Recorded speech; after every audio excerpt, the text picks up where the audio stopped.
So that's kind of a quick overview of what I do now. The patrol officers, they work 12-hour shifts. So they work, out of a 14-day work period, they work 7 days. So they have 7 days off, they work 7 days. Some agencies do 8-hour shifts, which is more the 5 and 2 schedule. That's what kind of schedule I'm on. But the patrol officers, sergeants, they work a 12-hour shift. So what it does is it allows every other Friday, Saturday, Sunday for them to be off. So the most excuse me, the most they'll work in a row is 3 days. You got a question? Yeah, I was gonna say, what did you do to get promoted as chief? So what did I do? Well, I have been at Tip City 23 years now. I worked at the sheriff's office prior to coming to Tip City. And so I came to Tip City. This is my hometown. Graduated from school from here. Family's still here. And I respect the town enough and have that much care for the town that I wanted to come back. So I came back, excuse me, several years ago. Was a patrol officer, working midnights, that kind of thing. Really enjoyed my job. And then I had the opportunity to be a dog handler. And that was definitely the highlight of my career, even over being promoted, to be honest with you. Having my dog was a great experience. It allowed me to work for a federal agency, the U.S. Marshal Service. We were able to work with them. And it allowed me to really kind of develop myself more, because obviously with a dog now you got more responsibilities, right? You got more laws that you have to follow. What can I do with my dog? What can I do with my dog? And it really kind of changed my thinking. When I was young, and everybody goes through it, you get a dose of reality sometimes that you need to be brought down a few pegs, right? And so with the dog, it really taught me to understand policy, understand case law, understand that stuff to protect myself from getting sued, and also protect my dog from getting injured, but also protect the person we're dealing with so that I don't have an accidental dog bite. But that was absolutely the highlight of my career. I worked my dog from 2008 to 2016. It was a female German Shepherd. She was phenomenal. But it's also nice to go to work every day and have a partner with you. Yeah, I could talk to my dog. My dog doesn't talk back to me, but at least you know the dog's reward is you giving that dog the reward for what you asked her to do. So when we would go out to search a car for narcotics, the dog would tell me that there's an odor of narcotics there. She's doing exactly what I do. She showed up to work, she got her paycheck. Instead of monetary money like we would get, her paycheck was a toy. And so she did her job, she got her paycheck, which was her toy. She doesn't know the toy comes from me, so she just knows if I associate the odor, my toy appears.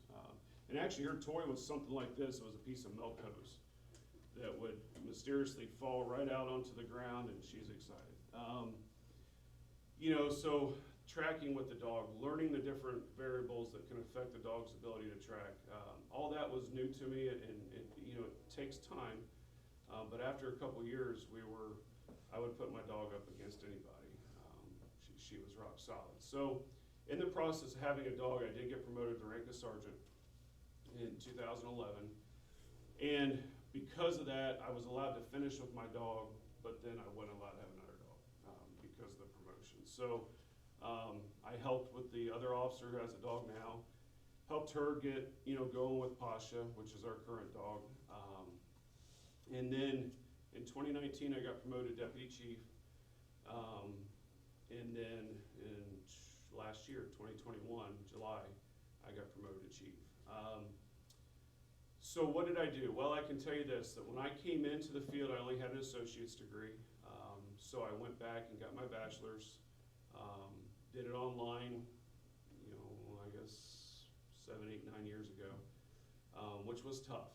I'm gonna tell you a piece of advice: finish at your education before you get into your career field, because it was tough to go back to school, raising a family and the stuff you guys are all involved in. It was tough.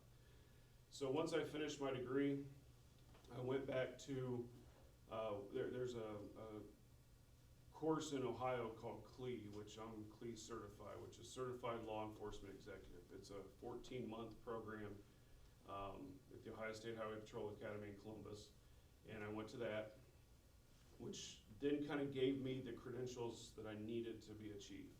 I also went to the University of Northwestern University in Chicago, another 14-month program called Police Staff and Command. Those are kind of like what they call the big three.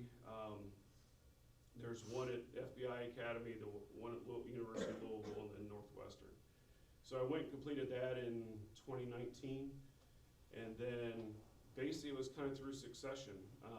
The current chief that was there when I was promoted, he retired, and then I filled in and took his spot. And then the whole concept is when I leave, the deputy chief will come in and take my spot. The thing about, regardless of what profession you're in and what role, keep in mind you're a leader no matter what rank you are. People will follow you. People will be influenced by you. So the big thing is to remember that everything you do, your job is to bring the next person up with you. My job as a leader in our department is to make sure that our sergeants are training their replacements, to make sure that I'm training their replacements.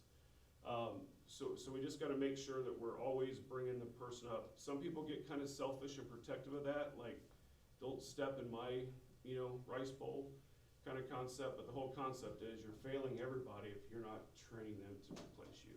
So that's kind of a little glimpse into the path. Anything else? Yes, sir. Were there any other jobs that you wanted to do? Growing up, I always wanted to be an airline pilot. I did. But back then, and I never really got too deep into it, but back then I wore glasses, still wear contacts, but pilots back then weren't allowed to have corrective lenses, so kind of ruled that out. I love the boating world, and so I always kind of, as a young person, always wanted to get into designing boats and being around the boats and water. And look, I've been in your guys' shoes, and trust me, I struggled through high school because sometimes I just didn't want to be here, And so there's things that you're always going to regret in life, and there's things that I regret, and as I look back, there's things I would change. I think all of us can say that. Don't get me wrong, I'm very happy with where my path took me, but it's very difficult for you to sit here now and say this is the path I'm going to take. But going back to that, first, talking to you on a personal level, it definitely take high school serious because it does matter. It starts, again, that foundation to build to the next level. So, anything else? Yes, ma'am. What made you want to be in the police force? What made me want to be in the police force? Well, I can tell you that it's kind of runs in my family. So I was around it as a kid. And look, it can be intimidating, and I think, but once people are around, look, we're no different than your parents or anybody else. We raise a family, proud of my kids, work hard to give them what they need, enjoy my time off, enjoy vacation, things like that. Some people see the uniform and the image and they almost think of a robot, and that's so far from the truth. It's no different than your teachers. They have a life outside of education, and but I think kind of going back to that, I'm proud of this town. I'm proud of the department I work for. Tip City has a really good department, and I'm not just saying that because I'm the chief. It was really good when I came here. That's why I wanted to come here. I came from a much larger department to a much smaller department. I did that because this is my hometown. I'm proud of this place. I want to do everything in my power to make it a safe environment for my kids, for you guys, for everyone else. So there's kind of a personal connection to it. I could have done what a lot of other folks do, and they go to the bigger Columbus or Dayton or Cincinnati, and that just wasn't for me, because I think you lose when you get into a much larger agency, you lose focus on what your goal is, because you're running call to call to call. We have our fair share of calls, but then there's still a little bit of downtime where you can connect back to the community, and I think that's very important. So yeah, that kind of brought me back. And I will say that Tip City did pay more than the agency that I came from back then. So that, money does attract people. So that it's kind of why I came back.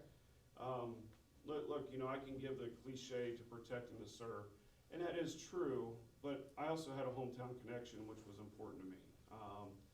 And now in my position, I really try to connect with our younger officers to have a sense of buy-in in the city, understand the community dynamics, and understand, really, I answer to all 11,000 people in this community, right? And that they're the people I have to answer to.